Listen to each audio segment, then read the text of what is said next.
क्योंकि अगर आपके 30 क्वेश्चन से ऊपर आप इस बार 222 नंबर कट ऑफ गया है, तो दर्शन के मामले में थोड़ा कट ऑफ ऊपर रहता है। तो मेरा जिम चल रहा है लखनऊ में भी, और बलरामपुर मेरे होम। नमस्कार, आप लोगों को स्वागत है मेरे YouTube चैनल पे।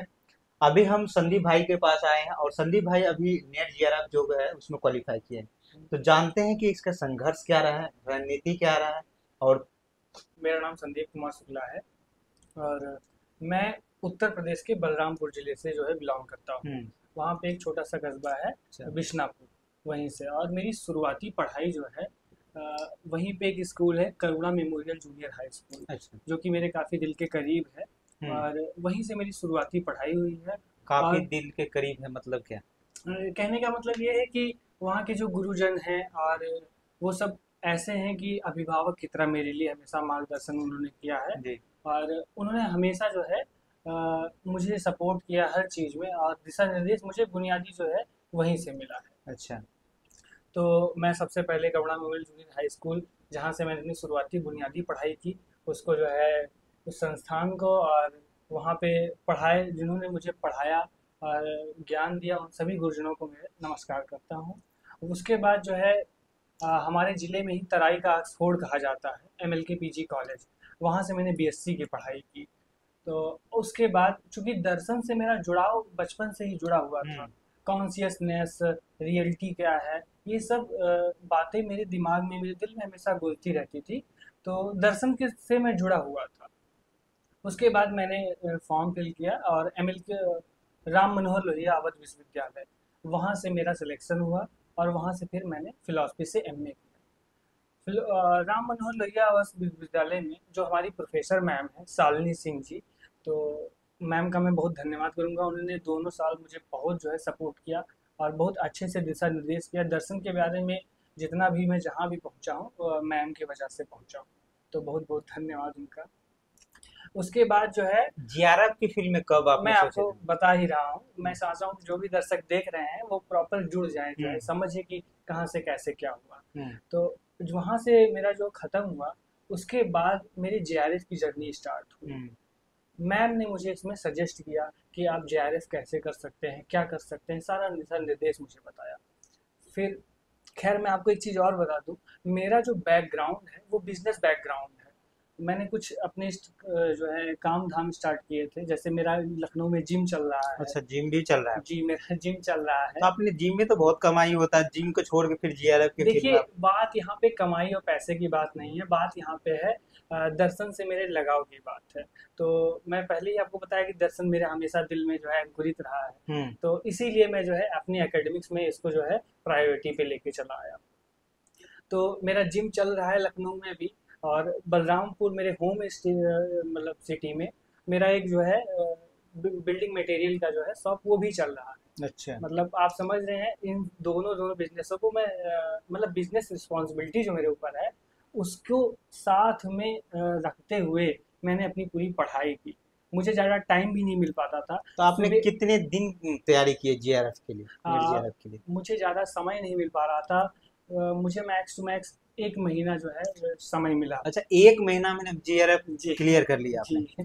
तो क्या रणनीति रहा, कैसे तैयारी की आपने, सारा चीज को हैंडल करते हुए कैसे आपने तैयारी की, थोड़ा बता।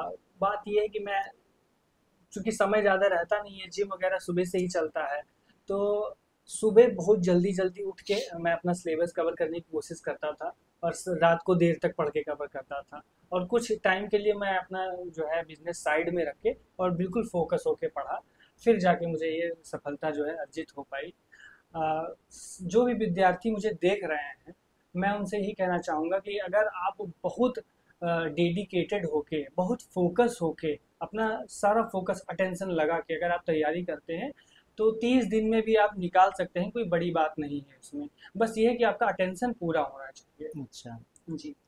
तो आपने कहीं से कोचिंग लिए थे या सेल्फ स्टडी किए हैं, जी। या आपने घर पे तैयारी किए थे या दिल्ली आके तैयारी किए थे आपने? जी, कोचिंग वोचिंग लेने का तो मेरे पास समय नहीं है, तो मैंने सारा जो है सेल्फ स्टडी से ही किया है, खुद से ही। हाँ, मैंने ऑनलाइन जो है क्लासेस कुछ लिए हैं, जैसे कि जेआरएफ अड्डा से मैंने क्लासेस लिए हैं, अपनी यूनिवर्सिटी से और एक शिव शंकर सर हैं, उनसे मैंने पेपर वन की तैयारी में हेल्प लिया है काफ़ी। ये सब फ्री है? जी, ऑनलाइन ये सब अब फ्री है। पेपर वन के लिए मैं बताना चाहूँगा कि सबसे मेन जो है मेरे जेआरएफ होने में जो सबसे बड़ा हाथ रहा है, वो पेपर वन की जो मेरी अच्छी तैयारी हो गई, इस कारण से हुआ है। क्योंकि मैं आपको बता दूं, फिलॉसफी से मेरा एमए हुआ, जिसमें मैंने चारों सेमेस्टर में टॉपर रहा हूँ मैं। तो फिलॉसफी बैकग्राउंड मेरा पहले से ही अच्छा था। पेपर वन ही मुझे अच्छे से फोकस करना था, तो खैर अच्छे से जब हो गया मतलब फाइनल मतलब तो। सेकेंड पेपर तैयारी था ही, हम्म, मतलब फर्स्ट पेपर पे ही काम करना था, आपने फर्स्ट पेपर पर काम किया, अपने निकाल लिया। जी। और अगर किसी भी नए छात्र को अगर निकालना है जेआरएफ, तो मेरा उसे यही सलाह है कि आप पेपर फर्स्ट को पहले बहुत अच्छे से करिए। क्योंकि अगर आपके 30 क्वेश्चन से ऊपर आप सॉल्व नहीं करेंगे, तो आपका जेआरएफ होना बहुत मुश्किल हो जाएगा। मतलब भले पेपर वन आपका में। भले आपका पेपर टू कितना भी अच्छा हो, तो पेपर टू तो आपका अच्छा रह ही रहे, पेपर वन आपका 30 क्वेश्चन प्लस होना चाहिए। तो पेपर वन में कितना क्वेश्चन और कितना नंबर लाना जरूरी सेफ जोन में है, हम्म, कम से कम लाना पड़ेगा? जी मैंने आपको या पहले। अलग अलग से ये इसका नंबर अलग अलग जुड़ता है क्या? फर्स्ट का अलग, सेकंड का अलग, इतना मतलब फर्स्ट पेपर में इतना नंबर आना चाहिए, सेकंड पेपर में इतना नंबर, ऐसा कुछ जी, होता है ऐसा क्या? कोई मतलब क्राइटेरिया नहीं है कि कितना आना चाहिए। लेकिन अब मैं दर्शन के हिसाब से आपको बताता हूँ। दर्शन में कट ऑफ थोड़ा हाई जाते हैं, जैसे कि पिछली बार जो है गया था 230 नंबर कट ऑफ चला गया था। इस बार 222 नंबर कट ऑफ गया है। तो दर्शन के मामले में थोड़ा कट ऑफ ऊपर रहता है। तो इसमें अगर आप पेपर वन पे ध्यान नहीं देंगे, आपके लमसम 30 से 35 क्वेश्चन सही नहीं रहेंगे, तो फिर आप जो है स्कोर नहीं कर पाएंगे और अपना एम अचीव नहीं कर पाएंगे। तो पेपर वन के लिए अगर आप फिलॉसफी से हैं, तो आपको 30 से 35 क्वेश्चन करने हैं, और फिलॉसफी में आपको 70 से 75 क्वेश्चन करने हैं। अच्छा। फिर आप जो है जेआरएफ स्कोर में आ जाएंगे। अगर आप 75 प्लस करते हैं, तो आप पूरे से जो है सेफ स्कोर में रहेंगे। आप बुक लिस्ट बताना चाहें थोड़ा? हाँ, बुक लिस्ट दर्शन वालों के लिए तो मैं बताना ही चाहूँगा, क्योंकि दर्शन शास्त्र के मतलब मुखर्जी नगर में भी गया था। बहुत कम मिलता है जी, मटेरियल, इसका बहुत कम। मटेरियल बहुत जो है रेयरली मिलता है। तो वो जो है पेपर टू फिलोसफी के लिए दो बुक्स मैं बताना चाहूँगा, जिससे बच्चों का 70% सिलेबस कवर हो जाएगा। पहला तो जो है सामने ही रखा हुआ है, ये चंद्रधर शर्मा जी की। उठा अ, लीजिए। मैं आपको दिखा देता हूँ। ये जो है चंद्रधर शर्मा जी की भारतीय दर्शन आलोचना अनुशीलन।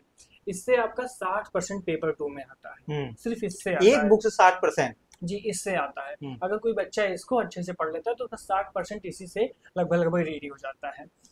और दूसरा बुक है वाई मसीह जी का। इससे आप पाश्चात्य दर्शन के जो है बारे में पढ़ सकते हैं, और इससे आपका 30% के करीब आता है।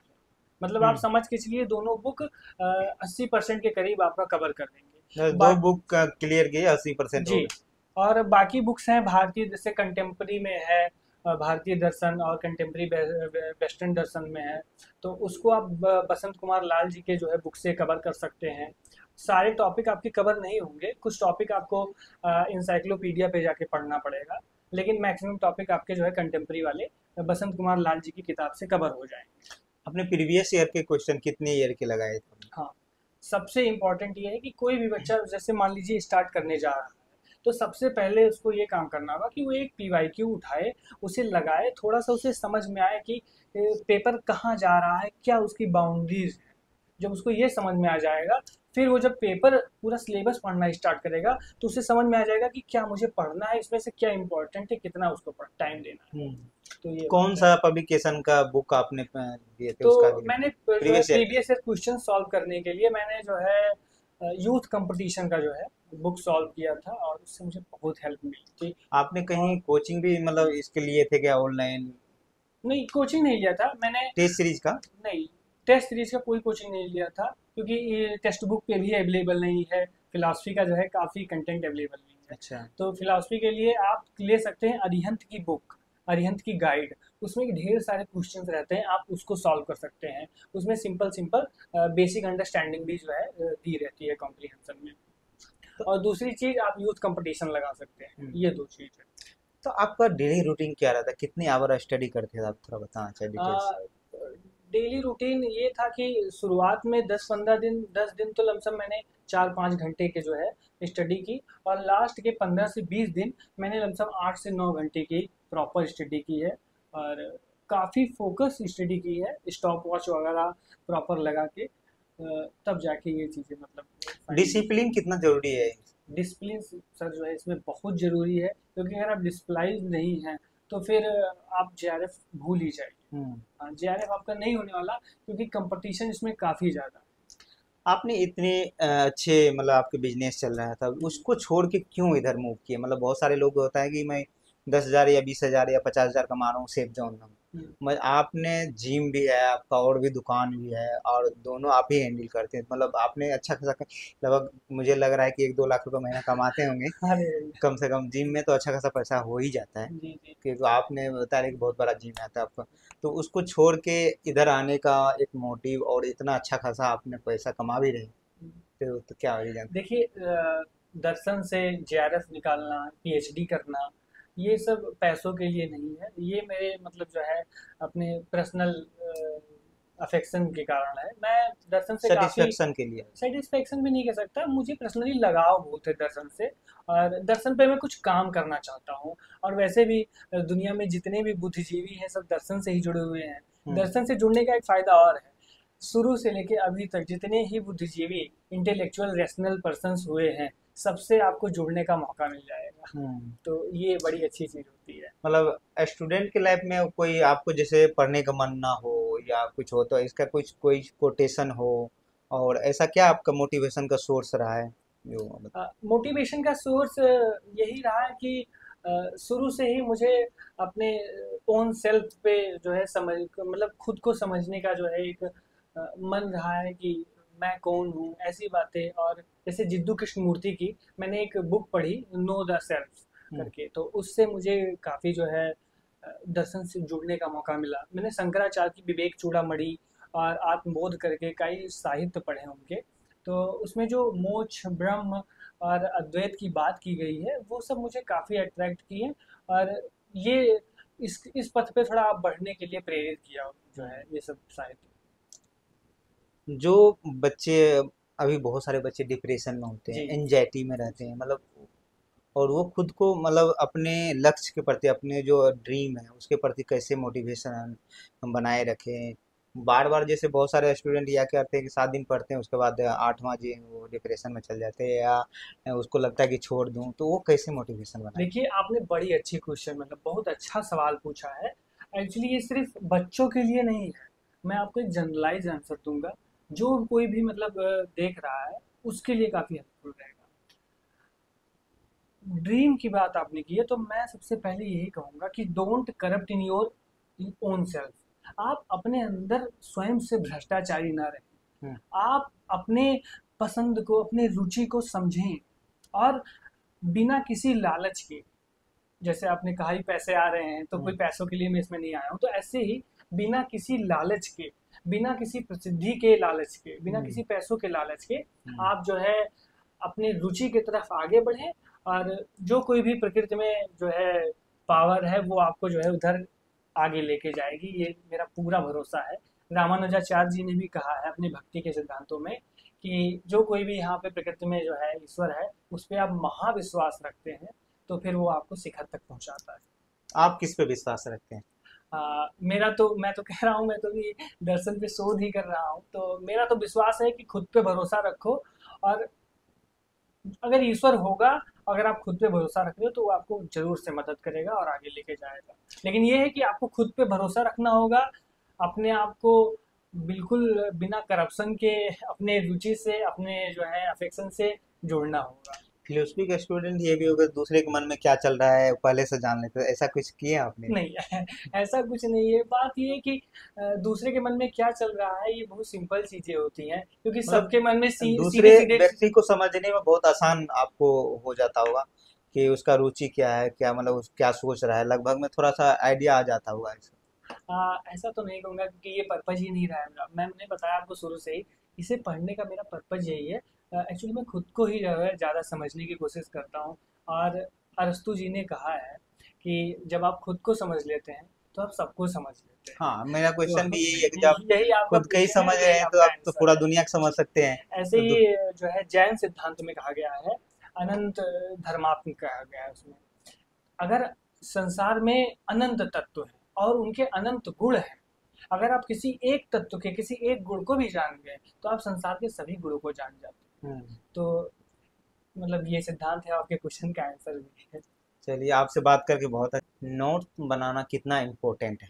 जी, नोट्स बनाना बहुत इम्पोर्टेंट है, क्योंकि आप जब लास्ट डेज आते हैं तो आपके पास ढेर सारा जो है ढेर सारी बुक्स रहती हैं, पेपर 1 की, पेपर 2 के। तो आप सब तो बैठ के पढ़ नहीं सकते, तो आपको बहुत कंसाइज, जैसे मान लीजिए ये पूरा जो है किताब है, तो इसके मैक्स टू मैक्स 4 पेज या 5 पेज के आप इतने कंसाइज नोट्स बनाइए ताकि आप एक झटके में पूरा रिवीजन कर जाएं। स्मार्ट स्टडी कैसे करें? स्मार्ट स्टडी का तो पहला यही रूल है कि आप पहले पूरा का पूरा सिलेबस समझें। पहले तो पीवाईक्यू लगाएं, आप कोई एक पीवाईक्यू उठाएं, आपको बाउंड्री पता लगे। फिर आप पूरा सिलेबस समझें कि क्या है। सिलेबस समझने के बाद पूरा सिलेबस खत्म करें। सिलेबस खत्म करने के बाद आप पूरे सिलेबस का एक कंसाइज नोट्स बनाएं। कंसाइज नोट बनाने के बाद उसका रिवीजन करें और पीवाईक्यू लगाएं। बस इतना ही है, ज़्यादा